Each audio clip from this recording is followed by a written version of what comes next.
Alors Eva va nous parler de ces billets d'avion qui se présentent désormais sous la forme de NFT. Des billets d'avion sous forme de NFT. C'est le projet de la compagnie aérienne argentine Flybondi, en collaboration avec Travelix, une entreprise de billetterie NFT, un tout nouveau service de billetterie version Web3 baptisé Ticket 3.0. Exactement comme d'habitude, vous achetez votre billet en euros ou en dollars, sauf qu'ici, ce n'est pas un billet comme les autres. Une fois acheté, il devient un actif numérique unique en son genre, inscrit sur la blockchain. Votre billet d'avion est sécurisé.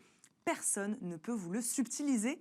C'est tout l'intérêt du NFT, comme celui de la flexibilité d'ailleurs. Vous pouvez acheter à l'avance votre billet NFT sans définir précisément vos plans de voyage, ni même les voyageurs concernés par ce voyage.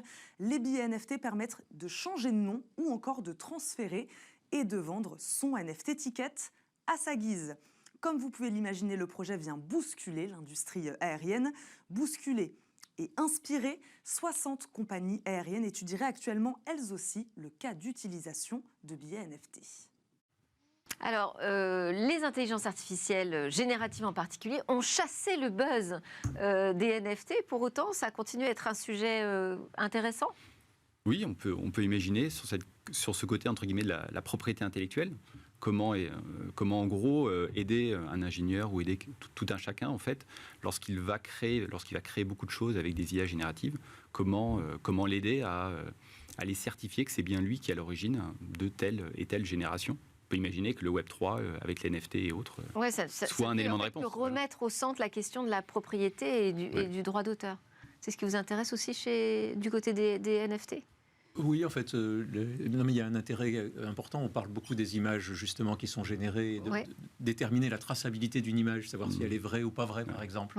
Alors, effectivement, dans les journaux télévisés ou autres, vous avez l'habitude d'avoir tout un process avant de diffuser une image, de savoir quel est son schéma et si elle est vraie ou d'aller pas. la sourcer. Voilà, d'aller la sourcer, mais tout le monde ne le fait pas. Et donc, évidemment, avec ce type de technologie, on pourrait imaginer que, par exemple, les grands éditeurs de logiciels permettent de sourcer les images, savoir si elles ont été générées par Firefly de Adobe ou par Midjourney ou autre, et donc d'avoir une traçabilité. Après, évidemment, c'est comme toute technologie, pas la panacée. Il y aura toujours des gens pour contourner les technologies. Merci beaucoup à tous pour vos commentaires. Merci Pierre-Emmanuel Dumouchel, président directeur général de Dessia. Laurent Cervoni, professeur en MBA Intelligence Artificielle de Vinci Exécutive Éducation et du groupe Talent. Lily Boisumeau, analyste scientifique chez Bioxégie, et Vincent Aulet, fondateur de Gigli. Et puis merci à vous de nous suivre. Les discussions sur la tech, ça continue dès demain matin.